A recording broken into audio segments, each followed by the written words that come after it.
Look, it's been an intense day. You've had a lot of information passed your way. What I'm going to do with my talk is actually take the theory, the numbers, and show how we've been able to apply this. So as you walk out of here today into the real world of trying to apply everything there, I'm going to give you some examples of how we've done that. Lord Layard called the development of well-being and science around happiness a key development in world culture.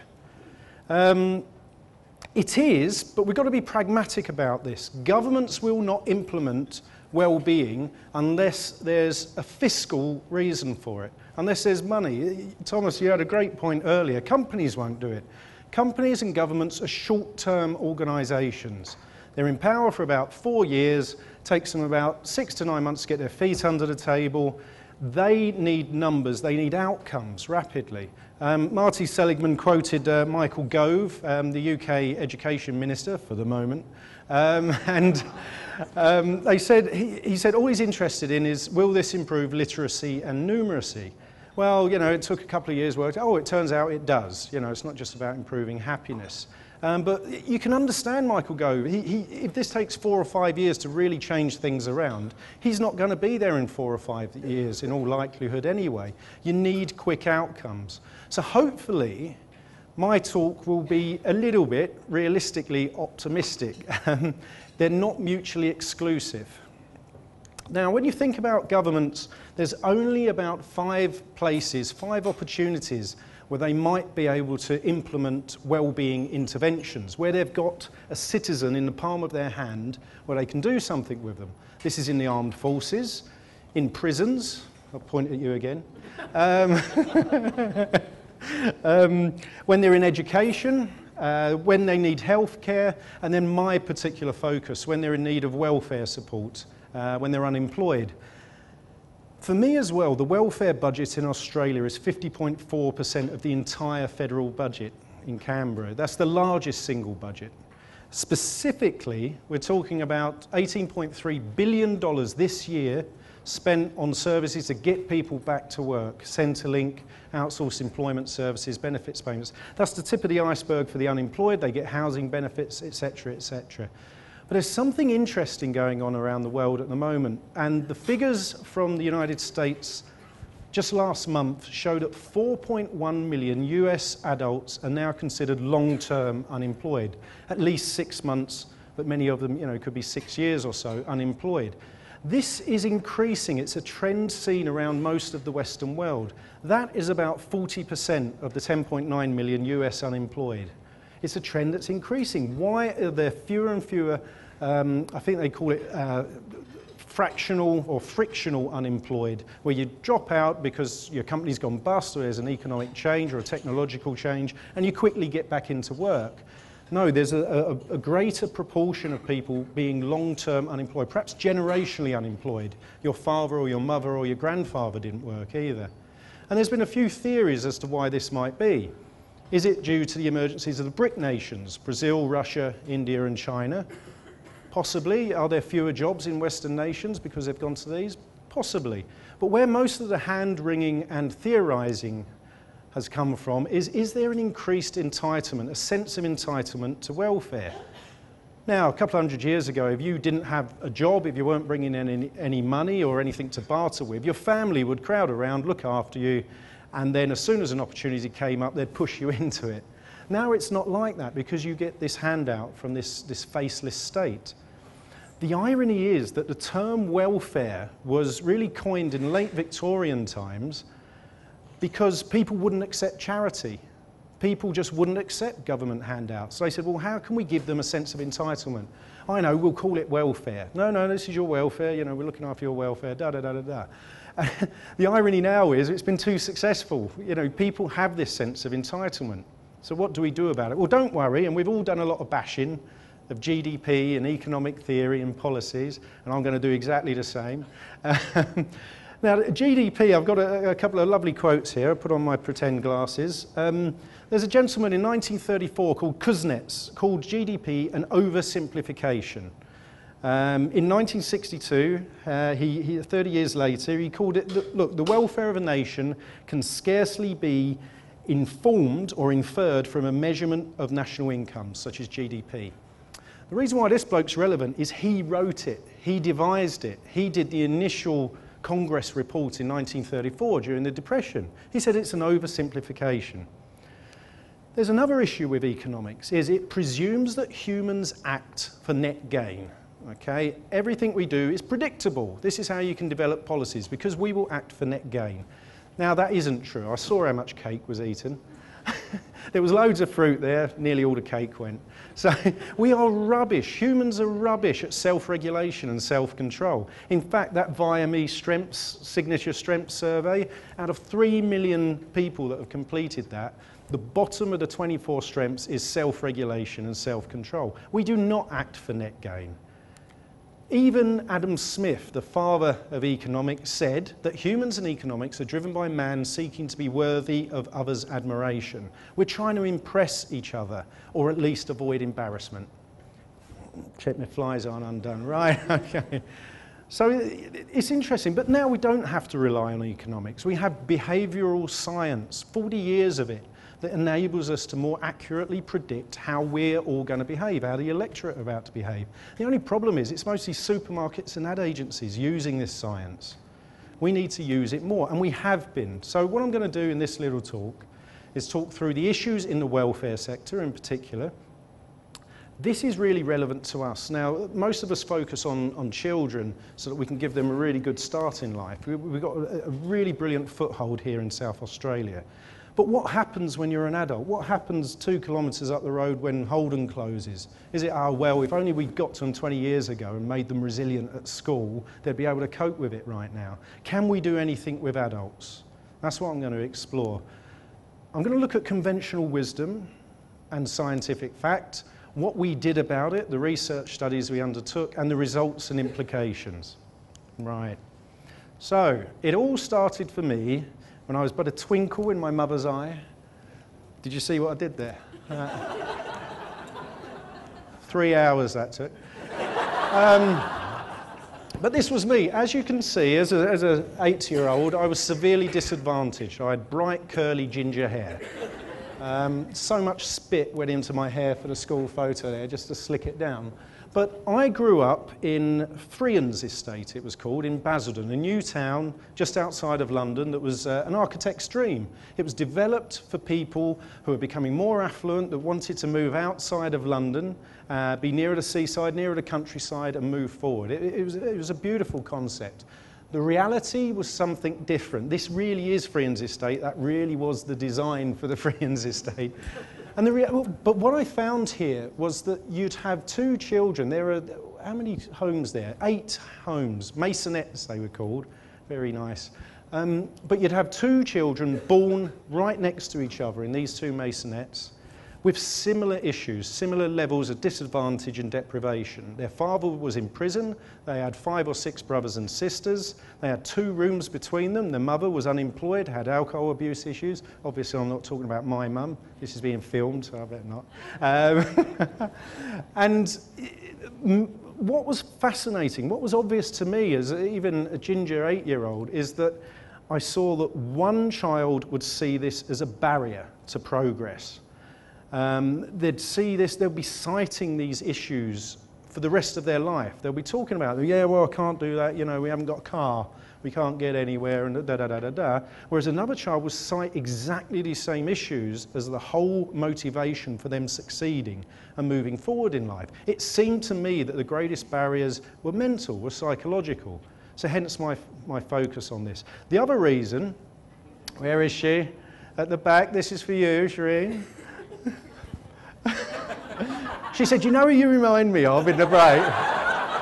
Damn it. And I used to have a goatee, yeah. I'm much prettier. But for 10 years I ran an employment services company. And we built it up, you know, from 5 staff to about 150 or so. And then I ended up selling it to Anglia Ruskin University. But in those 10 years there were a number of recurring issues that just had been there since time immemorial, you know, since the 40s with employment services, and they never seemed to be properly resolved. For some reason in our industry, we had a huge turnover of staff. Now remember, these are employment service advisors. They're doing a job that's got immense meaning above and beyond them and their immediate family. You're trying to improve somebody in front of you and improve their lives, the lives for their family. And yet we had a huge turnover of staff, often leaving our firm to go and join another firm for exactly the same amount of money. And every 2 or 3 years, there was this cycle going on. We also had a bit of an issue. There seemed to be conventional wisdom in policy. Conventional wisdom, often neither, and yet it seemed to be driving what we had to do at the coalface with unemployed clients. Up to 40% of interviewees, so people would be working with a long-term unemployed person, spend 2 years unravelling the onion, building their confidence, and then sending them off to an interview, phoning them up the night before, you really up for this, you sure? You'll knock them dead. And texting them the next morning, you're on your way, yeah, on your way. 40% still wouldn't turn up. It's like, oh my God. And the employers, so annoying for an employer. And also, you get this with everything. Jose will get this, and we'll address this with, was it Jose or Julio, the gentleman gave the first talk. Why is it that some interventions seem to work, some people it seems to work with them, other people you look them in the eye and you're telling them what they need to do to improve their lives, it's so simple, it's so proven, and you just know they're not going to do anything about it. They just haven't bought into it, but they're nodding and going along. Why is it? How can you identify those people? So, I sold my business to this organisation, Anglia Ruskin University, got married, found a wife in the catalogue, brilliant, emigrated to Australia a few years back, and the Vice-Chancellor of here, Mike Thorne, he said, do you know, a lot of what you're starting to implement with this business, one of the reasons we've bought it, touches upon something called positive psychology. I've got a friend called Marty Seligman, you should have a chat with him. So I said, all right. He said he's just come back from Australia as well. He's been working over there with the Department for Employment, just trained up a couple of hundred people, started things going in Geelong Grammar. So I'd never heard of Marty Seligman, so I looked him up, started reading, Googled, Wikipedia. So I got scared crapless about phoning this bloke up eventually, because he was a big cheese, and grand fromage. But then, as we had, some of you might not have noticed this picture, but I found it from 1968 when I was doing some research about Marty, and you'd found it as well. This is what he looked like in 1968. How can you be frightened of that? Old Huggy Bear there. So anyway, but we had this conversation. He said, Darren, look, there's a lady I've been working with called Lisa. Here's her cell number. And after the conversation, what you need to look into is comprehensive soldier fitness. I went, oh, right, that's lovely, thank you. Put the phone down and said, what a rubbish conversation. What's fitness got to do with the unemployed? Anyway, I gave this Lisa a call. It turned out she was Lisa Paul, Secretary of State for Employment, went down, had some meetings, which I'll relate in a moment. But this comprehensive soldier fitness thing, I just parked it. That's irrelevant. It must have been a terrible phone conversation. But while I was researching Marty, I came across his learned helplessness studies, which a lot of you might have touched upon as well. Which, to generalise, let's take the example of the German Shepherds. You take a large dog, you put it in a harness, you give it mildly painful electric shocks for a number of hours. It cannot escape them. It has no control over this adversity. You do it on and off randomly. They did this with rats. They did it with babies, but unfortunately they couldn't electrocute the babies. They did sound things where they could move their hand in a shuttle box or turn off the sound. They even did this with fish. And what happened is, after you did that for a day, then you started to do it again the following day when that adversity is escapable. The dog could have run away and got away from the electric shocks. 66%, 2/3 consistently would just curl up because they learned the day before that this was an inescapable adversity. They'd learned to be helpless. 2/3 consistently, whether it's humans, whether it was rats, whether it was babies, goldfish, and German Shepherds. 2/3 in the face of repeated adversity, where they'd experienced that they couldn't escape from it, would just curl up, conserve energy, and not try and escape it. 1/3 would, as he coined it, remain optimistic, and they'd try to escape it. I'll come back to this in a wee bit. So let's have a look at what I did with my time, where I devoted myself, having run this business and sold it. I'm going to start researching this. I'm going to start doing a PhD. Why do we have a huge turnover of staff? I didn't get very far with this until I was out one evening on a drunken night. So I'll tell you about that. But the issue we have with working, and most of us have this when we're counselling, whether it's a family member, whether it's a school child, whether it's an unemployed person, they come in and they're sitting in front of you, you're in a position of power, they're kind of embarrassed to be there, and their optimism and mood is pretty negative. Now, particularly Poms and Aussies, you say to them, "How's your week gone?" And we'll go, "Not too bad." That's as good as you'll get out of us. We kind of play things down. We had a guy 2 months ago that said, "Oh, how's your week gone?" "Not too bad." Well, he'd won us $5,000 on the scratchy the day before, and he was still saying, "Oh, it's not too bad a week." So people talk about this, and we can't help as empathetic individuals. 70% of advisors say their greatest skill is empathy, but it's so easy for that to tip over into sympathy, which facilitates learned helplessness. But if somebody says, "Oh yeah, it's been a bit of a crap week, you know, I'm in a position of embarrassment, you're in a position of power, I know you're trying to build trust with me, but you know, oh, it was raining and I couldn't get childcare, it's been a terrible week, that's why I'm unemployed, you're no better than me." All of these thought processes that are going around and around in the head, you cannot help but have that conversation dragged into talking about issues, failings and problems. It is a pathologic environment when you're trying to get somebody back to work and you're advising them. It just gets dragged into that. I'll come back to that in a second. So this is me, and this is, some of you might know him, Robert Biswas-Diener, the Indiana Jones of positive psychology. And we're out having a nice drink. Now what happened, this isn't about us, this is about this gentleman here. We'd been speaking at a conference in Brisbane one Thursday night. It was a 3-day conference, and we'd had the gala dinner, run out of alcohol, so we said, "Should we go up to the rooms, raid the minibars?" And this guy at the back said, No, you come with me, I know a bar." So we go, "Okay, we're going to follow you, Marco." So he says, "Yes, you come." So we followed him, the bar was shut. Now this is Brisbane after midnight on a Thursday night on the South Bank. Obviously the bar was shut. But then he took us to another one. "No, I know another." So he took us to another one, shut again. So, God, bloody hell, I was insulting his intelligence, politely, of course. Then he took us to a third one. The guy was just locking up, but the guy was Italian. So Marco had a chat with him, and he opened it up. And as you can see, we got let in. And we had quite a few drinks. This is Marco. This is Rocco Bilic, an Academy Award nominated director of documentaries. That's a psychology groupie. Yes, we do get them. But what I want you to notice about this is Marco's shirt, the suit, the shirt, the crease in the shirt. And we carried on drinking until about 4 a.m. and then we thought, "Oh God, we better get back. It's the headline act tomorrow morning, the Dalai Lama. We want to see this." So we got back, crashed out, showered up, went back down, all sitting in the front row, about a 1,000-seater auditorium. Marco's not in his seat. So Marco, he can't take his drink, and we were all taking the mickey out of him. Dalai Lama gets on stage and introduces his special guest. It's Marco. But what I want you to notice is the suit and the shirt, the fold is exactly the same. He'd obviously crashed out, then woken up 5 minutes ago, go. No wonder the Dalai Lama's leaning away. He obviously reeks of alcohol.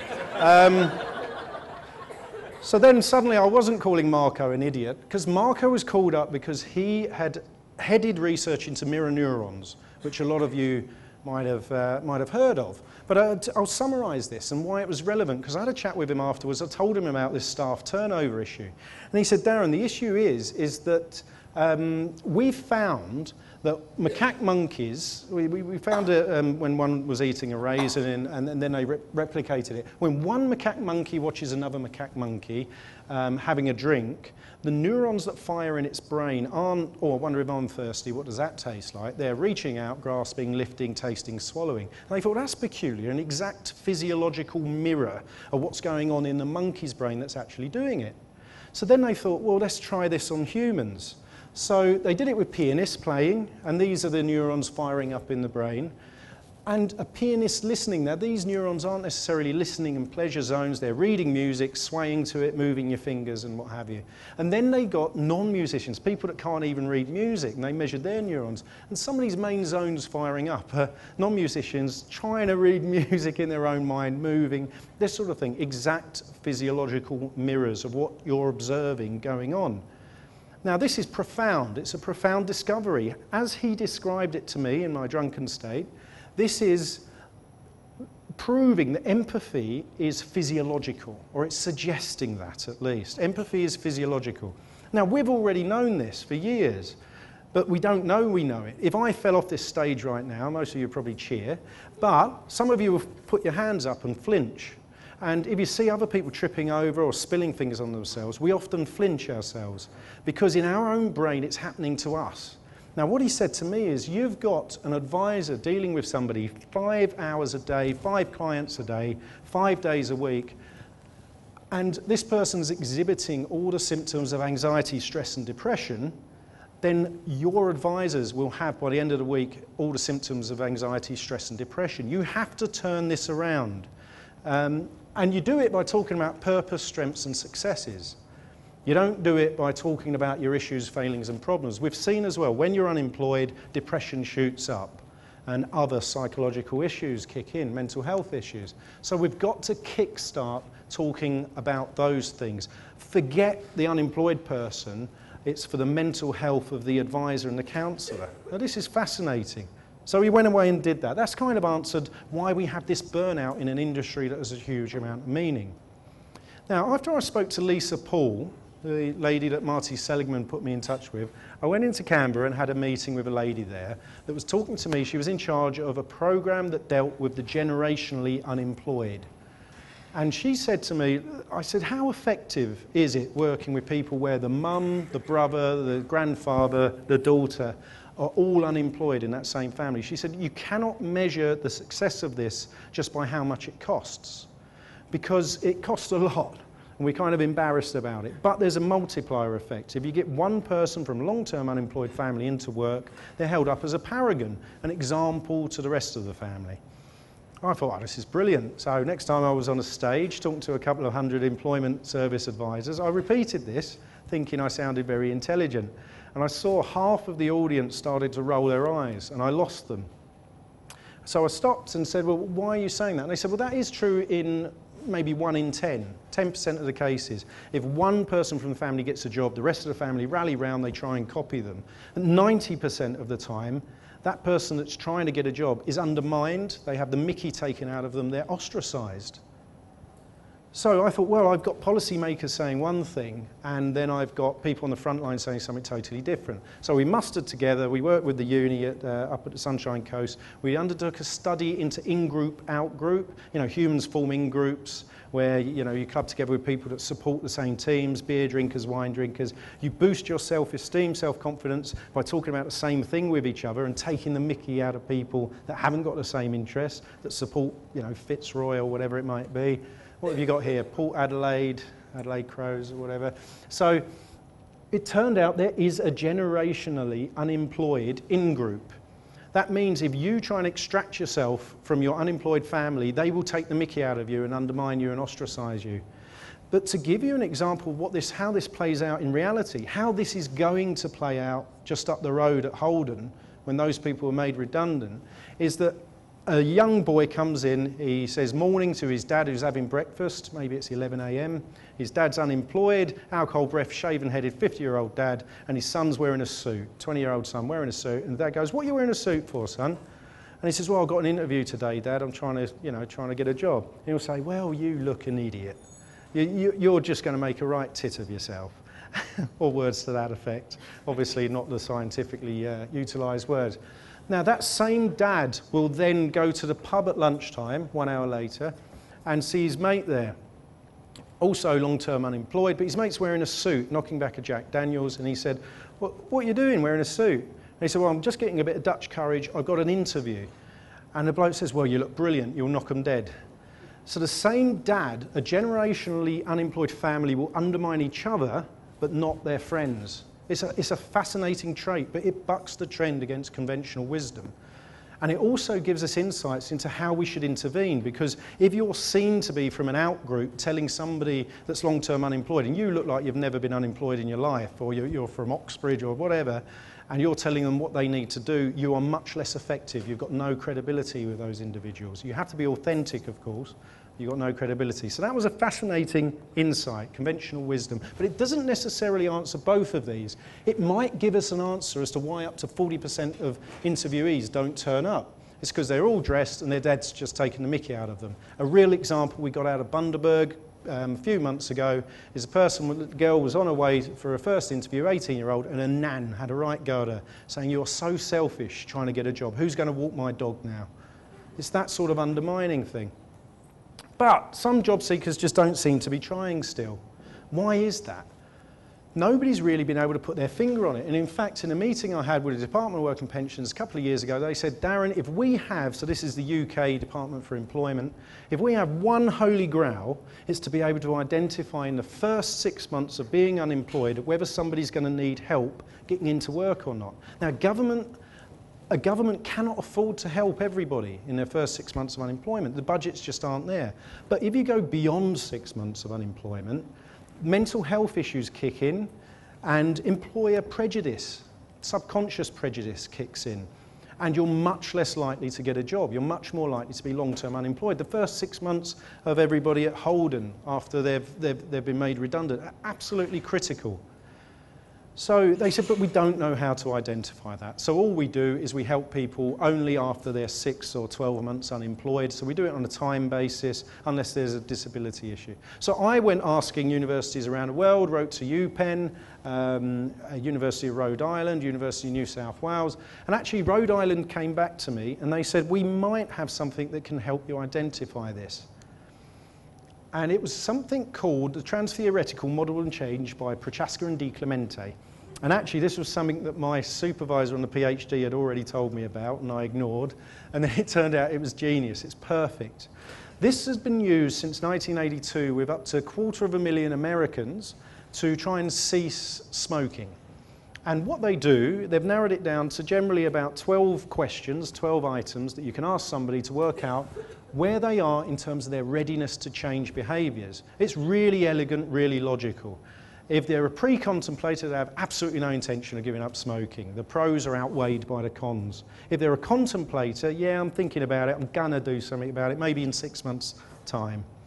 If they're a preparer, then they want to give up smoking. They're getting leaflets, they're learning about hypnosis and nicotine patches. And if they're in the action stage of change, they're doing something about it. They've got an armful of nicotine patches and being hypnotised or whatever it might be. Maintenance is obviously they've given up smoking, they're staying off the fags. Can we apply this to the unemployed? It had been applied in a couple of small samples to people unemployed due to disability or injury sustained at work. So this was of interest. Now, what we'd found in the United States is that when you time interventions, what you say to the person with their stage of change, you can up to double effectiveness of that intervention. And it's obvious. If somebody has absolutely no intention of giving up smoking and you're spending an hour talking to them about nicotine patches, it is going to be a complete and utter waste of time. So we applied this to the unemployed. The only problem with this is that the scoring of it was paper-based. It took up to 24 minutes with our employment service advisors. So we turned it into an online survey, and it took 1 second to score with 100% accuracy. There were 36% inaccurate scorings before. And the first thing we did was we did nothing with the unemployed people afterwards outside the ordinary. We just worked out what their stage of change was and then 6 months later saw whether they were in employment or education. And it turned out it was a perfect predictor. If we found out that they're a pre-contemplator, 6 months later they were 20% of them, or 20% likely to be in employment or full-time education. If they were up here in the action stage of change, it was 50% likely to be in employment 6 months later. Very elegant, very, very straightforward. What's interesting is that 72% of interventions from unemployment advisors assume people were in preparation or action, CV or resume writing, interview skills, maybe in vocational qualifications. So hopefully 72% of unemployed people are in preparation and action. So we did our first trial. It was with people that were claiming disability allowance, so on DES, as we call it over here, and long-term unemployed, very long-term unemployed. And we found this. These were the results, the proportions. We found that 33%, a third of these clients were in action and preparation. They were up for a job. And 2/3 weren't. 2/3 weren't. These are the people you look in the eye and you know they're going to do nothing about it. These are the people that have no desire to get a job or no confidence. No confidence to go for a job. But what some of you might have spotted here is this proportion is exactly the same as the learned helplessness results. What you're finding is that after years and years of knockbacks, adversity over which they seem to have no control, it seems, the data suggests, that the long-term unemployed or disabled unemployed are curling up. They're conserving energy. They're preventing embarrassment or exposure to threatening situations. In other words, going to interviews. And what it also means for us in terms of thinking about this is these aren't dull bludgers. They're acting in exactly the same manner as the entire animal kingdom. You know, they've done these tests on goldfish and cockroaches, German shepherds. We all act, all species act the same. We curl up, we conserve energy. When we did this with the general unemployed, so these might be people that have been unemployed a day, up to 37 years, I think the longest one was, you can see there's a different split there. It's almost 50-50. Half of all unemployed people kind of want a job, and half just don't believe they can sustain one or don't want to go for one deliberately. But there's something there I haven't mentioned, which is probably bugging a few of you, and that's this sector here, unauthentic action. It turned out this huge proportion of unemployed clients are in unauthentic action. That means that they're going for jobs, they're resume writing, they're even sitting down at interviews, maybe even getting a job, but they're also scoring highly on pre-contemplation. They have absolutely no intention of getting a job. They don't want a job. These people are bullshitters. And there's a much higher proportion of men in this group. Interesting correlations. Whereas ladies form a much higher proportion of contemplators. Yeah, maybe in 6 months' time I'll do something about it. But when a lady seems to decide to want to get a job, she shoots straight up into action. Whereas a bloke pretending to go for a job, he actually creeps into preparation, you know, building confidence. So it's fascinating, this data.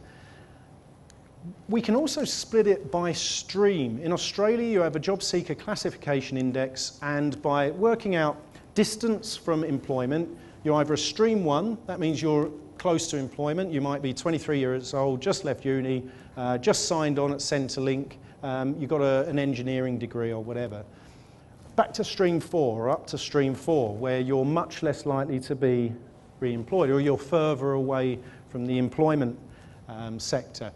These are the people in action. As you'd suspect, stream 1's, you know, 30%, stream 2's 33%. But we've got 17% of stream 4's there that are up for a job. These are in action.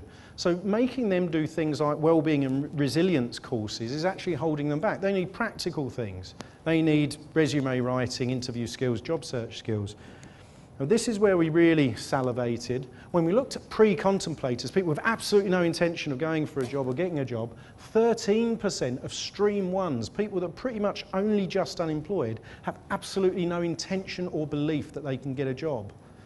These are the people that the Department of Work and Pensions said are the holy grail. We seem to have cracked it. It looks like we've identified who in the first 6 months of unemployment is going to need help. So governments can target these people. They can do different and more relevant and targeted interventions. You can adapt this, one theorises, to many things like obesity. Why do some people, the first comment, first talk today, why do some people actually follow through on interventions and end up losing weight? Why do others not? You know, it's because it's their belief. Do you want to lose weight? Yes, no, or maybe. Then you tailor the interventions to that. It's so elegant, but it's so obvious. So, what results have we had? This seems to answer, yes, we know why people might not turn up. We know why some just don't seem to be trying. But what do we do with them? And this is where the behavioural science kicks in. I'm not a disciple or an advocate of well-being or PERMA, but we've started to use it because it works. So we put together 5 workshops. We called it Applied Positive Psychology, Strengths, Resilience and Character. In essence, we searched around, we scoured to try and find good interventions to do with unemployed people. The employment service providers said, how long do you need to train up our advisors to deliver these sorts of workshops? 5 workshops they wanted them packaged into. And I said, well, I don't know, 2 weeks, I said, to train up what are in essence master resilience trainers, to then go out with the unemployed people and deliver this. So anyway, we spent months doing this, and then suddenly I hit upon a phrase that kept on coming up over and over again, where there was a good model we could look at and emulate, the highest form of flattery, may I say, and it turned out it was comprehensive soldier fitness. So there was me 2 years before going, what's else this Seligman bloke on about? It turns out he was 2 years steps ahead of me, saying this is what you need to do, something like this with the unemployed. So we implemented this. There's still no guarantee that building an unemployed, this is one of those learned helpless rats, but this one we've turned optimistic by gluing a teddy bear to his fingers. But there's no guarantee that by improving a long-term unemployed person's resilience and well-being that we'll get them into work. And there's another issue, again, been touched on a couple of times today. We cannot force them to do it. It's not like they're in school or they're in the army. Long-term or even recently unemployed people, as we can see, are non-risk taking. They don't want to embarrass themselves. They've got fear of classes. Quite often when you bring a number of unemployed people together for a class, they don't know each other. It's the worst situation to be in as a human being. They're cynical, they're anti-anything motivational as well. We had to tone things down. And it's taken us a few years to contextualise to unemployed POMs and Aussies. There's another issue. They hate school generally. Now, school, we've seen bell curves quite often today. You're always going to get 20%, 10% of people either end. This is the most efficient manner of getting through as many people as possible through education. But you're always going to get 20%, perhaps 10 to 20% of people that they're not mentally ready for learning French or algebra or whatever. Or you might have 10, 20% of people that are already there and they're gone and they're bored in classes. But this is still the most efficient for the masses. But what we now know from behavioural science is that human brains best retain knowledge in a different way from this sort of force feeding that you get in classes. To try and improve engagement, you need to do things in 10-minute chunks. So I've tried to sort of change things a little bit every 10 minutes here, but you need a gist of what you're going to learn and where you are in that learning.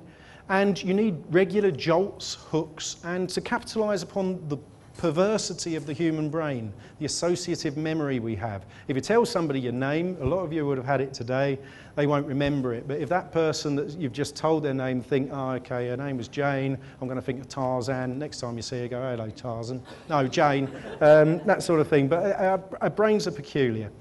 So we need these jolts and hooks and what have you. So we've had to put that into the classes.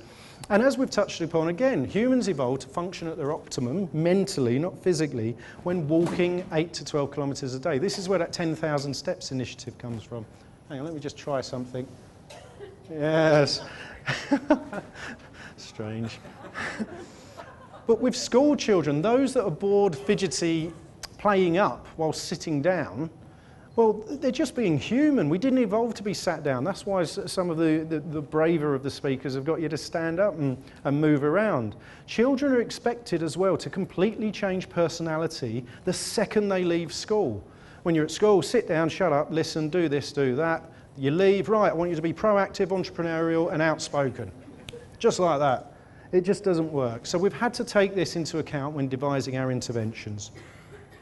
So we put together 24 different exercises, each one academically validated, many that you'll find in the book Flourish, many you'll find implemented in Comprehensive Soldier Fitness, and put them into, now this is terrible because we're trying to implement this, we're trying to convince employment service providers to give this a crack, assess the client, and then put them into different streams, not the ones that the government pays you for, and then do something different with those that don't genuinely want or feel that they can hold down a job.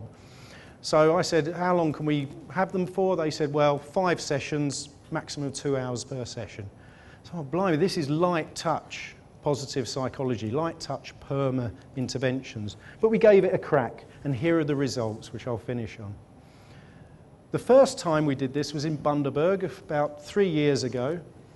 The best performing generationally unemployed program that we could find in Australia. We're working with people that were totally unemployed, got 29% of them placed into work. That was the outcome. They took 2 years to do that. We had 1 year and we got 42% into work, into sustainable employment. So that was an encouraging start, but with 100 people in Bundaberg. Next, we work with Employment Services Queensland. This is complex, so you only have to focus on the bits I'll highlight now.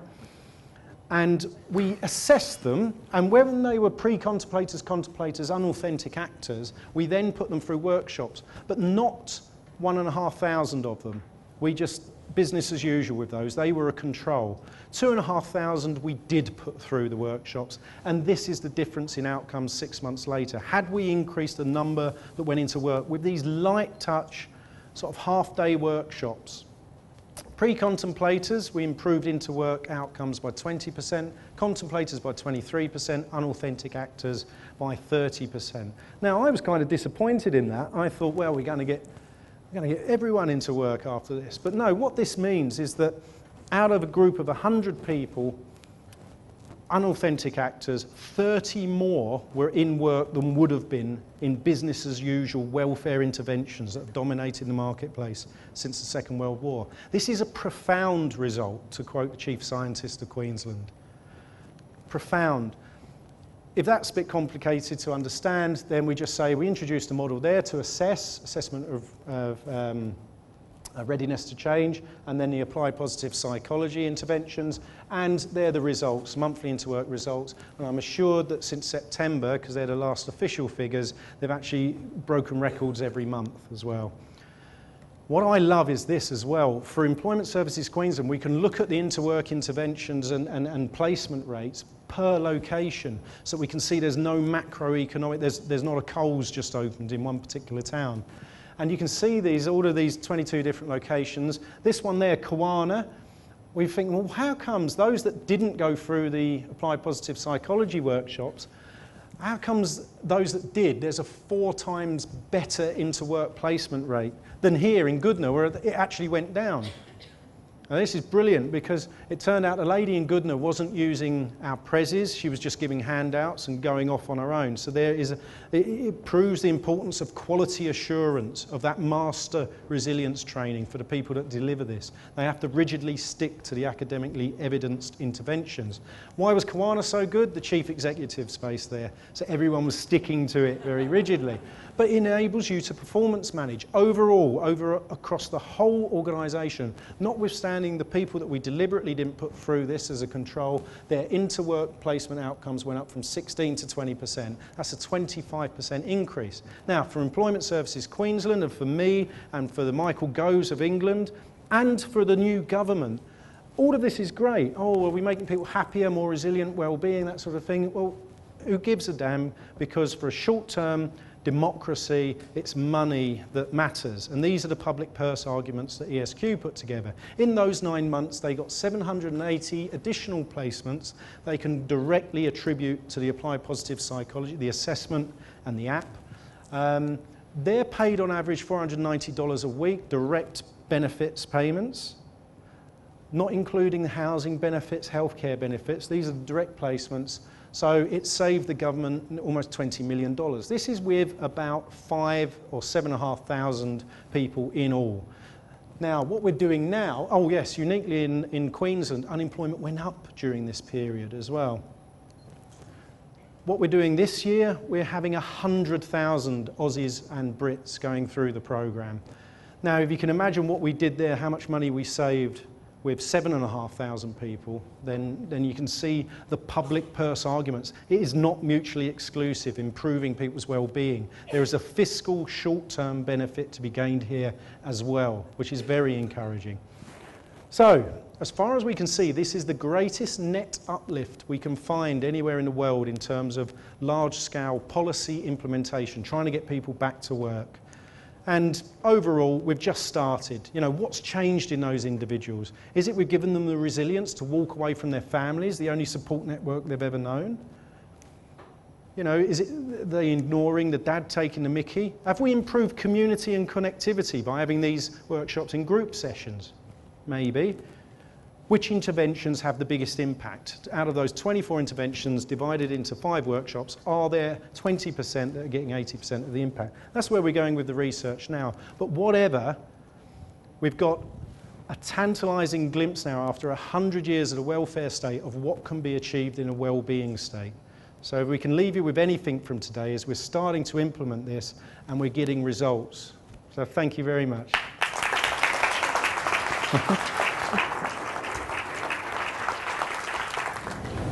I've got a lot of questions. I guess the first one is, Darren, where, you know, given the context of Golden Adelaide, as you alluded to, where would you start if you were us? You'd start pre-redundancy.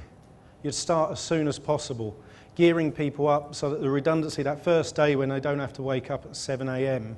to go to work, isn't a shock, and then they start straight into that route to depression, anxiety and stress. So you start now. And again, it's not a Labour-specific thing, or it's not, you know, a Tony Abbott government-specific thing. You know, you've got the arguments there for both sides of the political spectrum. But yeah, you need to start as early as possible. We can retrospectively try and fix them. That's what we've been doing.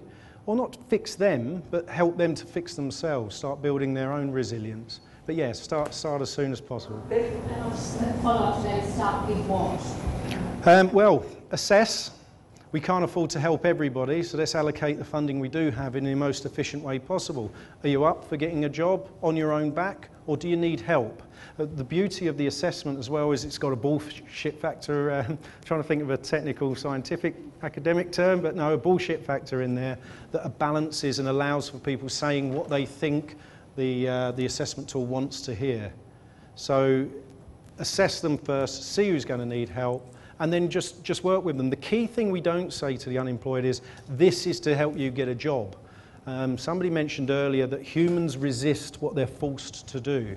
You know, if Angelina Jolie walked in the room right now and just started, you know, trying to sit on my lap, you know, get off, Ange. It's a bit full on. But if I, obviously. but if I had to, you know, make a bit of going. So we say this is, it's all about control, giving you a sense of control back. This is the core of learned helplessness as well. It's you've got no control over the adversity. We're trying to put people back in control so that they can make choices, build their own self-efficacy with small steps, small achievements, and then move forward from there. Just wondering, have you tried any of these interventions in Indigenous communities where there's a lot not very much hope, and a lot of those in groups? One of our first questions were, where can we test this in the most testing of circumstances? So we worked with Indigenous Job Connections in far north Queensland. We went there to train a number of their community leaders and people responsible for getting people into work. It was funny, when I first walked in, the first of the 2 days to train them up, not the 2 weeks I'd asked for, I heard one of them turn to the other behind him and say, "Here we go, another bloody seagull." And I don't know if any of you have heard of that term, seagull? Yeah, brilliant. You know, white fella comes in, squawks, makes a lot of noise, craps all over us, flies off, never to be seen again. So that was the initial attitude, which you've got to expect. But it worked, and they thoroughly enjoyed it. We got feedback from them, qualitative feedback. And I think one of the key things, one of their key issues is, look, Darren, I've got 2,000 unemployed Indigenous Australians in this region. There are 4 shops. They've all been there and said, got a job. They didn't, so that was it. What more could they do? And half of this is building the resilience of individuals to have to get up and move away from, again, their only support networks. They call it a crab pot mentality as well. If one tries to crawl out of the crab pot and improve their lives, the others will probably, you know, possibly pull them back down. So that was a trend seen there. But it's to get them to move, a perfect flexible workforce, which any nation needs to be able to adapt. That's what we've got to work on with Holden in North Adelaide. There's no point staying there, but when you're exposed to something that you're not familiar with in North Adelaide, being unemployed, you want to stay with your community and your friends. You want to meet up with them. You want to go down the RSL and feel some sort of sense of belonging. but there's no jobs there. You've got to move. So that's what we have to work on, the resilience. So yeah, it's fascinating. That was a thing we learned with Indigenous communities that we can apply to any culture around the world. Hi, I'm Karen Bradley from Malayan Community Centre. I guess my question is really just about and long-term trends of those people that you are moving into employment. Are they able to stay in employment? Yes. Very awkward question that I had to answer in Canberra. And luckily the data's come in. The figures for sustained employment, so the number of people that were still in a job 6 months after starting the job, in Queensland, for Employment Services Queensland, since 2009 was 52.9%. In the last year, it's gone up to 59.2%. So we're improving the sustainability of those jobs. They're sticking to them. There's two reasons for this, I guess. One might be that unemployment's gone up. If you've got a job, you're going to stay at it because you're worried about being easily able to get another job. But the other thing is we're able to identify those unauthentic actors and work on their resilience, their genuine desire and belief that they can hold down a job. Because previously you'd have 22% of unemployed people going to interviews, some of them even getting a job, but the slightest thing happens. They don't know how to photocopy or get a cup of coffee and they drop out of work just like that. So yeah, it's improved sustainability. Something I want to ask before the next question, it's not really asking, but we've been talking about measuring well-being in order to build well-being, and we've been talking about when you measure what you value, and we're saying in this room we value well-being. But in the story you're telling us and the narrative of the business you're doing is you're not measuring well-being, you're measuring willingness to proceed into employment, because that's the thing you value in that instance. Yes, and we implemented well-being interventions, resilience interventions on a hunch. And we're post-rationalising that for the academic studies and what have you, because we had to stream clients, because budgets are tight, so we had to work out whom to spend this on. That's the next stage, that's the next part of my PhD. Were those that are up for a job scoring highly in well-being or low? We can all jump at conclusions, but yeah, you're spot on, that's the next stage. Did they have low well-being? Have we built it up? Are they more likely to re-enter employment? It reminds me a little bit of what I hear a lot of educators talking to me about, and most of you will know more about this than me, but I'm told that engagement is proven to be a critical issue in all the research in terms of indicating outcomes, successful outcomes. Yes, they're nodding, thank you. And therefore, therefore it's the same thing. What do teachers and schools need? They need more engagement for better outcomes, but is wellbeing science offering ability to improve engagement? It seems it is. So it seems like it's a similar kind of intention, which is to use that applied science in order to achieve a different goal. The goal is dependent upon the circumstance. So, any other questions? Yes, Shireen? Oh, thank you. My name is Lena. I was just wondering about the grant you had about client interventions, where what we call advisors talked about purpose, strengths and goals, certainly improve the outcomes and the mood of the participants. Now, given your work in an employment area, and especially you show the 4 levels where the job seekers are Streams, yeah. It's very much compliance-based. Yes. And it's very little about purpose, strengths and goals. So, can you have discussions about inputs? Yes, that's spot on. And the Aussie government aren't blind to this. They know the Job Seeker Classification Index is rigid. It's that thing I spoke about in the Basildon estate, is that you're accounting for all barriers, but you're not accounting for their mental willingness, readiness or confidence to change. So yes, they've specifically addressed that by looking at, can we integrate this readiness to change?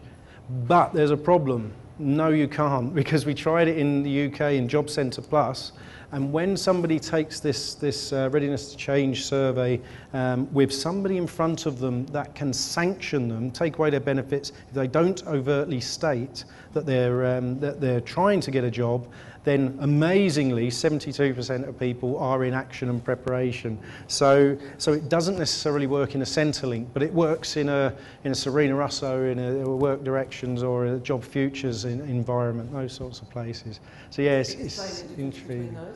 Oh, sorry, yeah, so the outsourced government marketplace, which is a model that's in most nations, Western nations now, except for the Nordic ones, which still have got a lot more direct control and delivery. Interesting. Good. I think we'll leave that there. Can I see that round of applause, please? To thank you. Thank you very much.